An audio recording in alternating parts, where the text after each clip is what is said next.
O som, obrigado. Bom dia, irmãos, graça e paz. Vocês devem estar estranhando, eu aqui na frente, eu confesso que eu também. É com muito temor, né, que a gente está aqui na frente hoje, depois de um longo tempo, acho que eu não venho trazer a palavra. E quando o pastor nos convidou, confesso que o primeiro sentimento é o de temor, o segundo é de medo, né? Mas também depois Deus vem trazendo alegria e paz, né? Porque verdadeiramente a gente poder compartilhar da palavra do Senhor, para mim é uma alegria, né? E é algo que enche meu coração. Hoje é dia 22 de setembro, não sei se vocês sabem, mas hoje é o começo da primavera. E eu não sou o mais ligado nessas coisas, né? Tem um motivo pelo qual isso me marca, mas a minha oração é que, da mesma forma como na primavera as flores desabrocham, a palavra do Senhor também possa desabrochar no nosso coração nessa manhã. E o motivo pelo qual eu guardo muito desse evento é porque ontem, efetivamente, 21 de setembro é um dia marcante na minha vida, né? Ontem eu e a Vivian nós completamos 17 anos de casados. Eu sei que não parece, nós somos muito jovens, né? Mas efetivamente nós completamos 17 anos de casados e eu sou muito grato a Deus. Eu louvo a Deus pela minha esposa, pena que ela não está aqui hoje para ouvir, ela está junto com o Vitor, né, num campeonato de futebol, mas eu louvo porque realmente ela tem sido bênção na minha vida e juntos nós pudemos construir uma família que Deus tem abençoado muito e eu louvo muito a Deus por isso.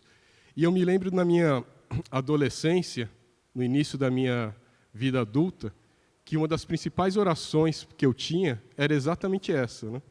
De buscar em Deus a direção para que Deus mostrasse alguém, né? E que, através desse alguém, a minha vida pudesse ser abençoada. E Deus, de fato, abençoou. E foi aqui nessa igreja, num dia de culto, sentado, né, que eu pude conhecer a Vivian. E de lá para cá, Deus tem abençoado muito a nossa família.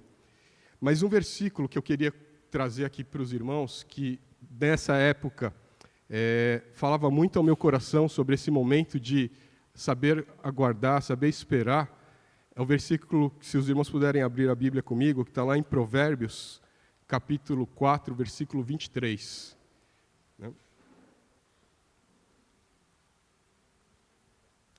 Esse versículo diz assim, está projetado aí também, né?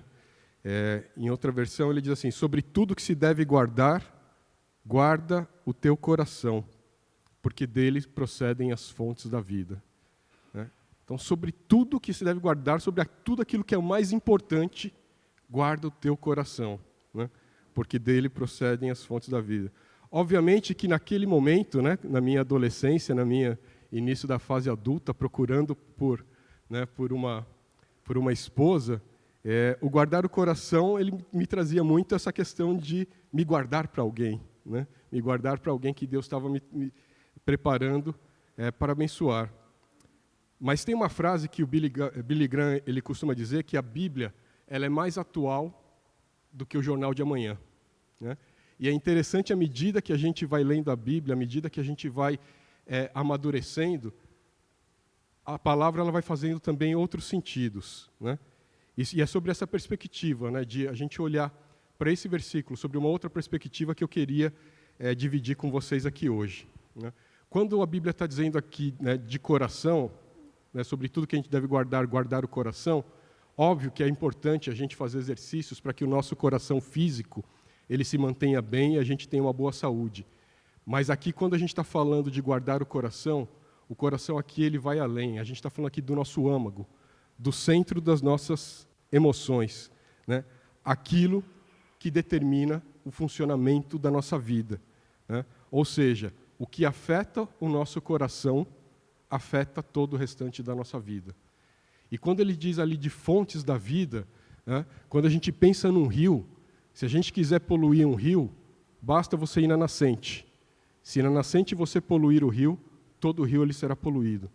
Então, quando a Bíblia está falando aqui de fontes da vida, significa que se o nosso coração estiver poluído, todo o restante da nossa vida vai estar poluído. Da mesma forma, se o nosso coração estiver purificado, toda a nossa vida estará purificada, né? Provérbios 27, 19, diz assim: assim como a água reflete o rosto, o coração reflete quem somos nós. A água aqui na visão de espelho, né? Quando a gente olha para uma água limpa e a gente pode ali olhar e ver o nosso rosto nessa visão de espelho, a Bíblia fala que assim também, quando o coração reflete quem verdadeiramente somos nós.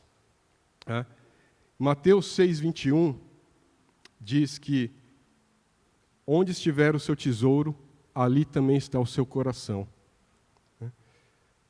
Ou seja, irmãos, aquilo que nós damos importância, aquilo que nos move, é efetivamente aquilo que está no nosso coração.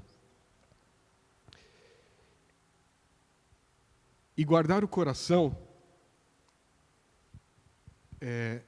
nos dias atuais, né, quando a gente está falando aqui de coração, o centro das nossas emoções, e quando a gente pega as estatísticas, né, pelo menos lá no banco, a gente vê quantas pessoas hoje estão doentes por conta das emoções. Né? É importante a gente ponderar e a gente cuidar de quem ou o que nós estamos dando acesso aos nossos corações. A gente vive num tempo, né, que novas profissões vão surgindo. Se a gente liga... Eu lembro que quando eu era criança, a forma de a gente, muitas vezes, influenciar e que a gente tinha que tomar cuidado era com a televisão. Né? Cuidado com o que a gente vê na televisão. Hoje, as gerações mais novas, talvez assistam muito menos a televisão. Né? A internet, ela é muito mais fluida. E a gente tem os tais dos influencers, né? Que são pessoas que ganham dinheiro pela quantidade de seguidores que possuem. Pessoas que, os youtubers, né? Pessoas que vão hoje para a internet, falam, e à medida que os seus vídeos são assistidos, eles vão sendo remunerados por aquilo. E a pergunta, na verdade, que fica para nós é: quem são os influencers das nossas vidas? Quem são as pessoas ou o que a gente está permitindo que, de fato, acesse o nosso coração? E não só nós, né, mas eu também, como pai, fico pensando, né, quem são os influencers que hoje estão tocando nos nossos filhos? E muitas vezes, não estou falando somente da internet, às vezes pode ser uma pessoa do meu trabalho, às vezes pode ser uma pessoa da minha família, às vezes pode ser uma pessoa de qualquer convívio. No final do dia, se aqueles influencers não me levam mais próximos de Deus, de alguma forma eles estão me levando para mais longe de Deus. E é algo que a gente tem que cuidar. Eu me lembro que quando a gente estava na pandemia da Covid-19, parece que faz bastante tempo já, né, mas foi outro dia, no meu trabalho eu não tive home office. Durante toda a pandemia, acho que se eu fiquei uma semana em casa, foi muito, né? Todos os dias eu estava indo lá presencialmente, né? E era um período complexo, eu me sentia meio sujinho da família, né? Ninguém queria encontrar comigo porque eu estava saindo de casa, mas pela graça de Deus, Deus guardou e até hoje eu não peguei Covid. Mas eu lembro que todo dia, quando eu chegava em casa, eu abria a porta, estava lá minha esposa com a TV ligada e as notícias que vinham era sempre ligado ao noticiário de quantas pessoas morreram, quantas pessoas foram contaminadas, né? O que aquilo ia trazer, as consequências que aquilo ia trazer, e aquilo ia criando um ambiente dentro de casa, que um dia eu cheguei para ver e falei assim: não dá mais, não aguento mais esse negócio, né? Deus tem palavra de vida e não palavra de morte, essa palavra não é para nós, né? Pela graça de Deus, a pandemia do Covid passou, mas quantas outras pandemias nós temos hoje, e que são pandemias que não contaminam o nosso corpo, mas que, se a gente não cuidar, contaminam o nosso coração. Né? A palavra diz lá em Filipenses 4, 6, uma passagem bem conhecida, 6 e 7, diz assim: não andem ansiosos por coisa alguma,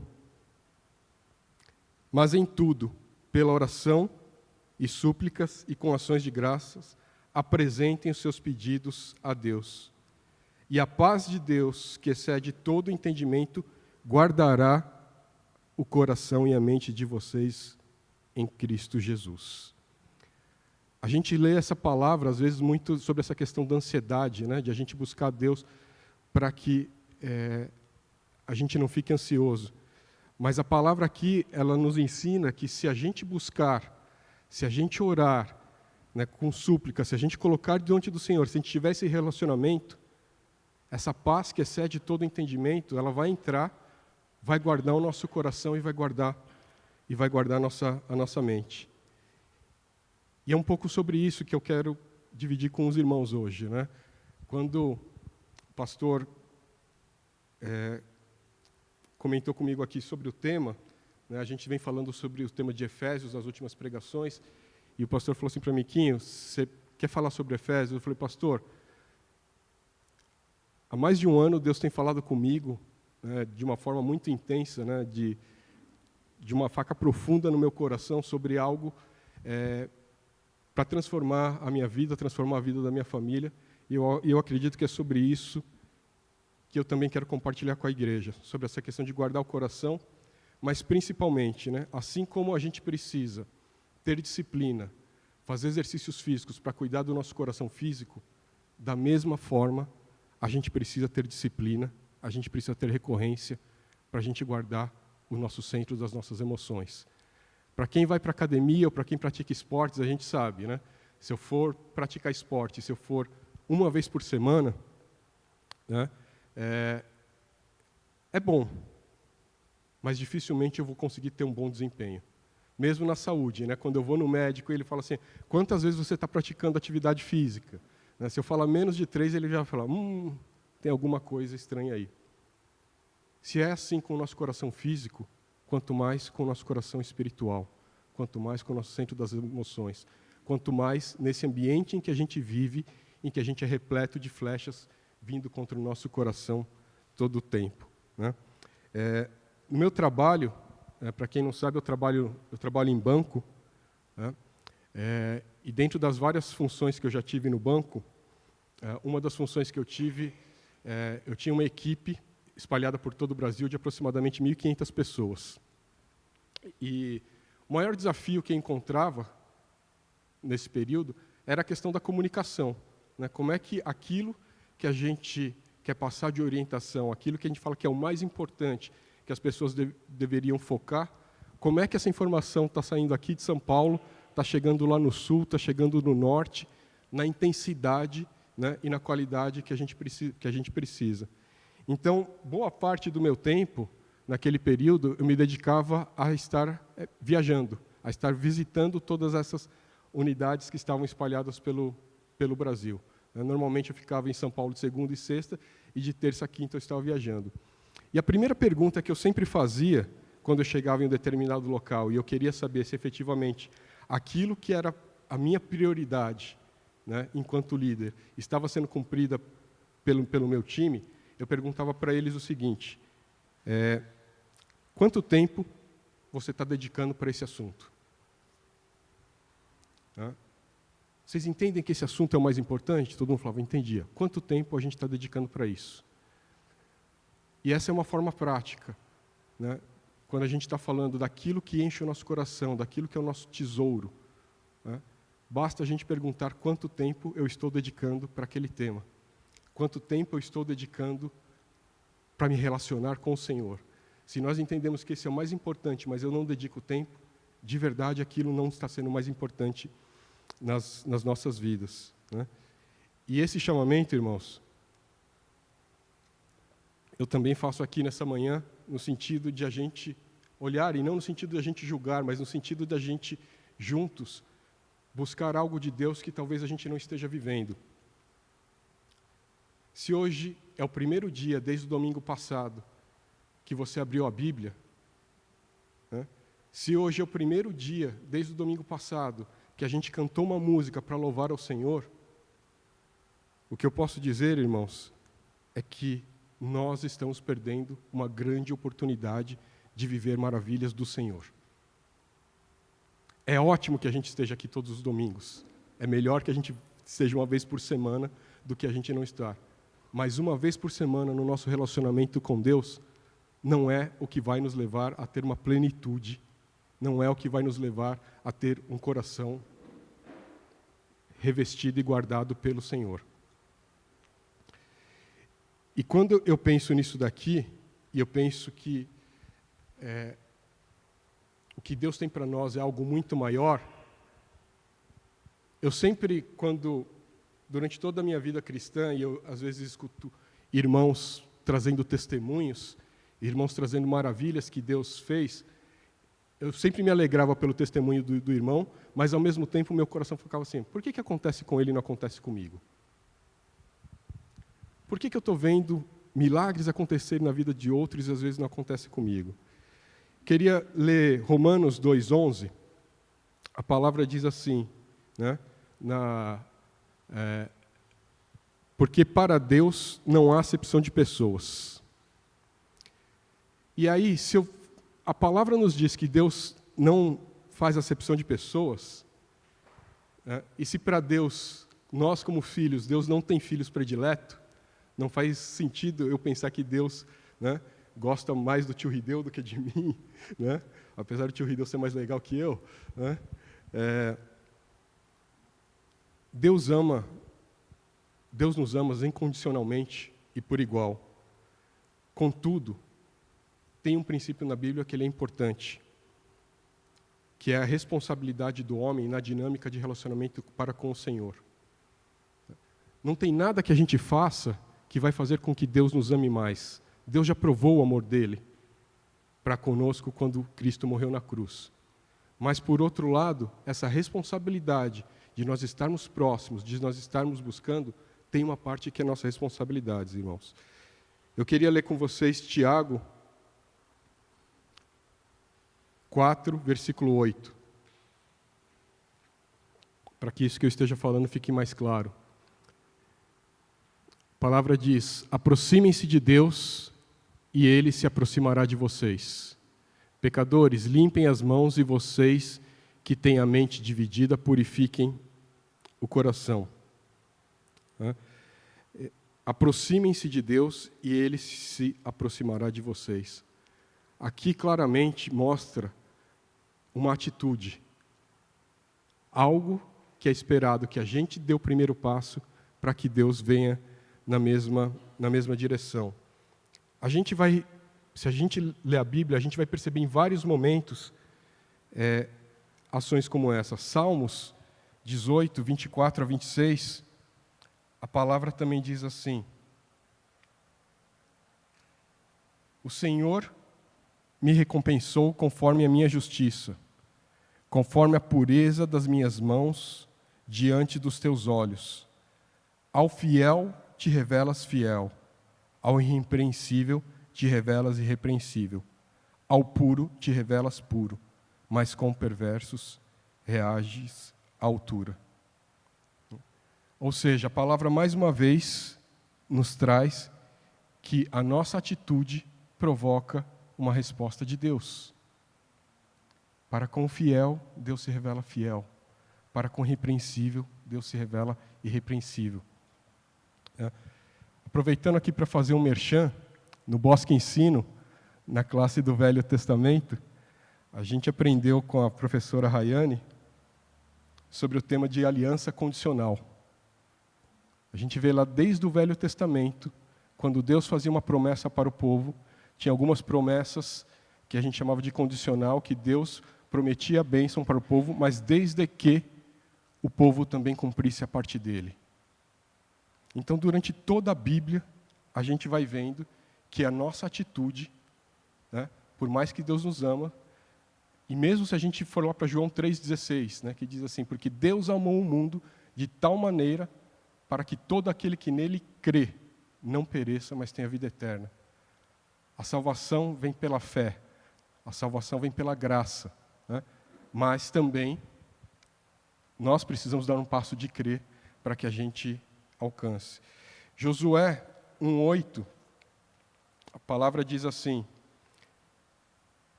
não deixe de falar deste livro da lei e de meditar nelas de dia e de noite, para que você cumpra fielmente tudo o que ele está escrito. Só então os seus caminhos prosperarão e você será bem-sucedido. Né? De novo, mais uma vez, Deus colocando uma condição para que, no caso ali Josué, mas serve para nós também, a gente tenha o caminho bem-sucedido. E eu queria abrir aqui agora em Lucas, capítulo 8, versos 42 a 48, uma passagem que é bem conhecida, a passagem da mulher com o fluxo de sangue, e eu queria aprofundar um pouco mais aqui para que a gente pudesse entender um pouco de tudo isso. Né? Então a palavra diz assim, na verdade, no final ali do versículo, começando ali no final do versículo, diz assim: estando Jesus a caminho, a multidão o comprimia. Então Jesus estava numa caminhada, muitas pessoas ali ao redor dele, né? E a palavra segue dizendo, né? E estava ali certa mulher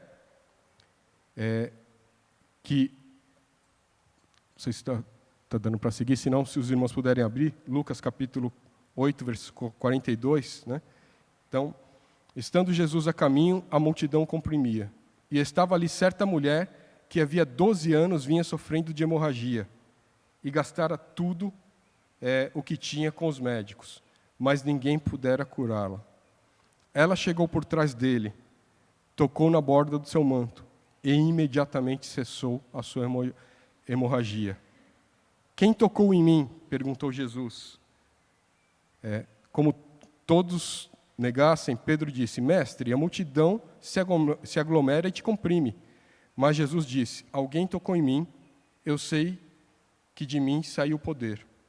Então a mulher, vendo que não conseguia passar despercebida, veio tremendo e prostrou-se aos seus pés. Na presença de todo o povo, contou porque tinha tocado nele e como fora instantaneamente curada. Então ele lhe disse: filha, a sua fé a curou, vá em paz. É interessante a gente ler esse texto, né? Porque, de novo, se Deus não faz acepção de pessoas, se Jesus está no meio de uma multidão, se várias pessoas que estavam ali, com certeza todas as pessoas que estavam ali por causa de Jesus, queriam encontrá-lo. Né? Várias pessoas ali esbarrando e tocando. E por que ela foi curada? Porque ela efetivamente teve uma ação diferente. Né? Obviamente que a Bíblia não fala, pode ser que várias outras pessoas ali também foram curadas, mas porque ela foi destacada para estar aqui na Bíblia, para que nós pudéssemos aprender. Né? E aqui, irmãos, na verdade tem novamente uma atitude. A atitude dessa mulher de ir até Jesus. Né? O próprio Jesus diz aqui: filha, a sua fé te curou. A sua fé fez com que você fosse liberta daquilo que você estava passando. Então, irmãos, o que eu tenho aprendido ao longo desse último ano, e olhando para essa palavra, é que Deus, Ele não responde à nossa necessidade. Deus, Ele responde à fé. Se Deus respondesse simplesmente à necessidade, todos seriam salvos, porque todos nós precisamos de salvação. Mas é salvo, como João 3,16 diz, para todo aquele que nele crê. Se a gente ler o Evangelho, a gente vai ver que essa frase que Jesus disse para essa mulher, ela vai se repetir em em outras citações. A sua fé te curou. A sua fé te curou. Né? O próprio centurião, né, quando ele está lá, o Senhor fala: a sua fé, né, te curou. Em Jeremias 29, de 11 a 13, a palavra diz assim: porque sou eu que conheço os planos que tenho para vocês, declara o Senhor. Planos de fazê-los prosperar não de causar dano. Planos de dar a vocês esperança e um futuro. Então vocês clamarão a mim, virão orar a mim, e eu os ouvireis. Vocês me procurarão e me acharão quando me procurarem de todo o coração. Eu amo essa palavra, irmãos, porque essa palavra ela nos diz que Deus tem um plano para nós, e que é um plano de prosperar, um plano de esperança, é um plano de futuro. Às vezes a gente está esperando Deus fazer a parte dele, mas o que eu quero dizer para vocês é que Deus já fez. E que muitas vezes, para a gente acessar aquilo que a gente está buscando, está faltando a gente dar o nosso passo. Porque da mesma forma como Deus diz aqui, que Ele tem um plano de dar esperanças futuras, Ele fala, então vocês virão a mim, virão orar a mim, e eu os ouvirei. Se a gente não for até o Senhor, Ele não vai nos ouvir. Vocês me procurarão e vocês me acharão quando buscar de todo o vosso coração.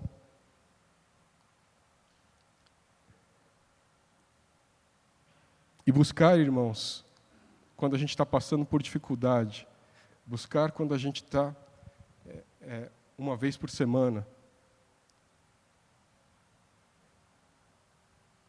Muitas vezes não é o buscar de todo o nosso coração.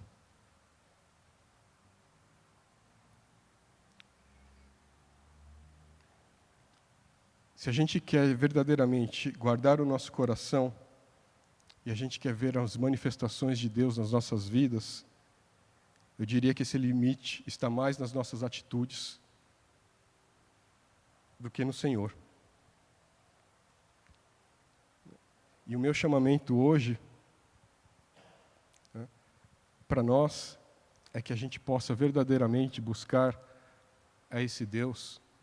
A palavra diz assim, que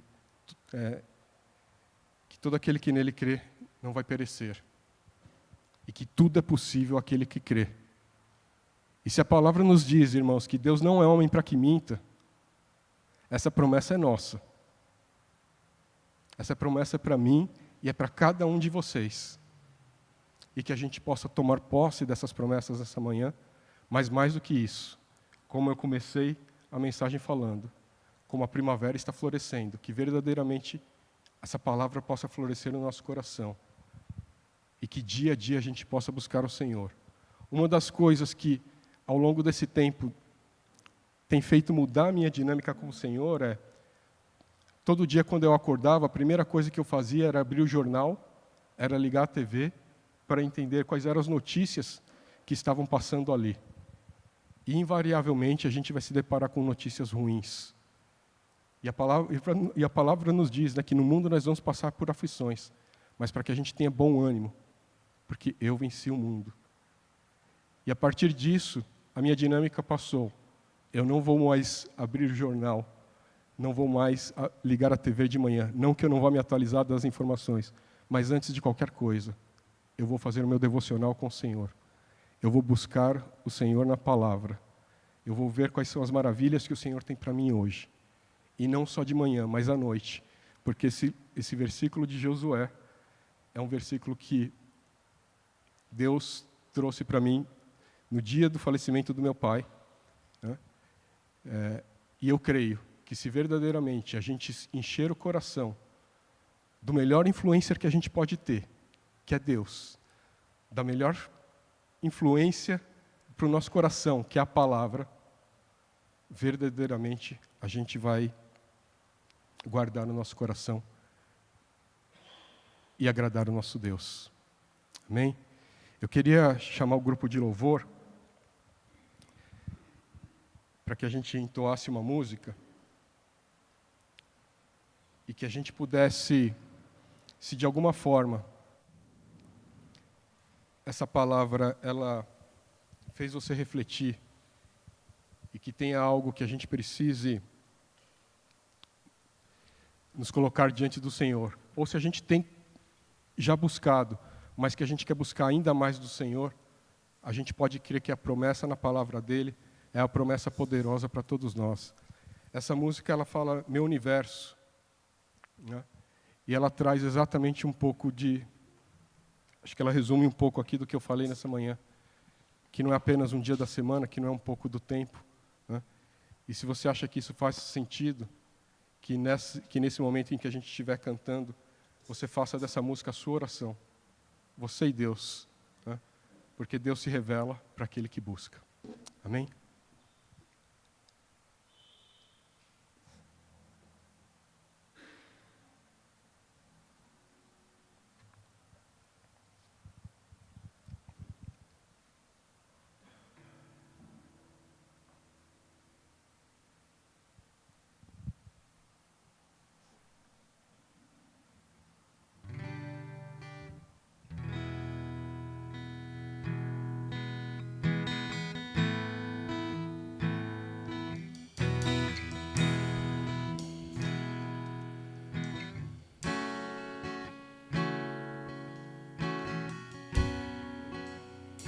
Que sejas meu universo.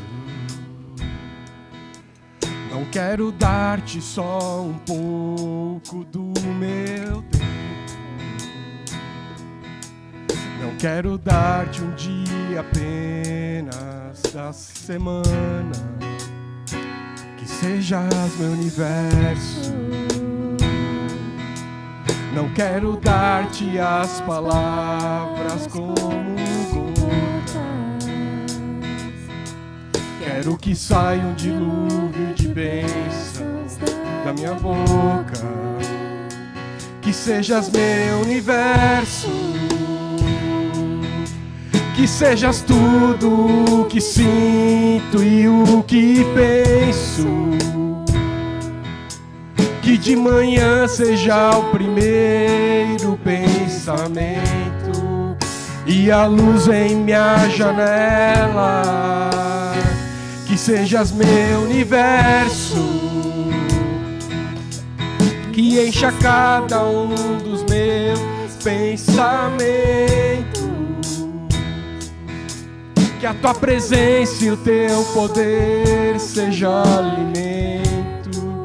Jesus, esse é o meu desejo, que sejas meu universo. Vamos colocar de pé. Não quero dar-te só uma parte dos meus anos. Declara para o Senhor. Te quero dono do meu tempo e dos meus planos. Que sejas meu universo. Não quero a minha vontade, quero agradar-te. E cada sonho que há em mim quero entregar-te. Que sejas meu universo. Que sejas tudo o que sinto e o que penso.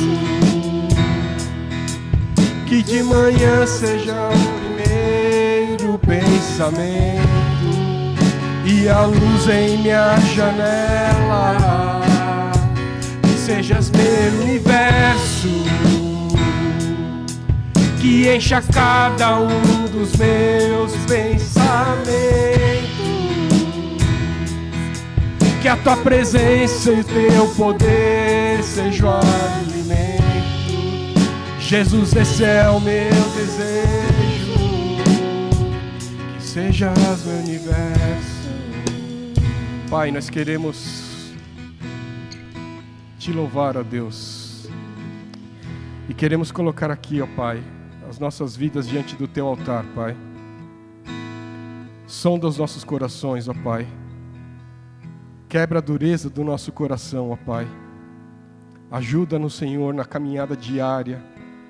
Ajuda-nos, Senhor, a estar mais próximos de Ti, de forma, Pai, que as Tuas maravilhas possam se revelar para nós, ó Deus. Deus, as Tuas promessas para nós, ó Pai, são as coisas mais preciosas que nós podemos ter, ó Deus. Ajuda-nos a acessar os Teus milagres nas nossas vidas, ó Pai. Ajuda-nos, ó Pai, enquanto igreja, a estar mais próximos de Ti, ó Deus. Para que a cada dia o Senhor possa se revelar a nós, ó Pai. Nós Te louvamos e Te agradecemos. no nome de Jesus. Amém. Os irmãos podem sentar?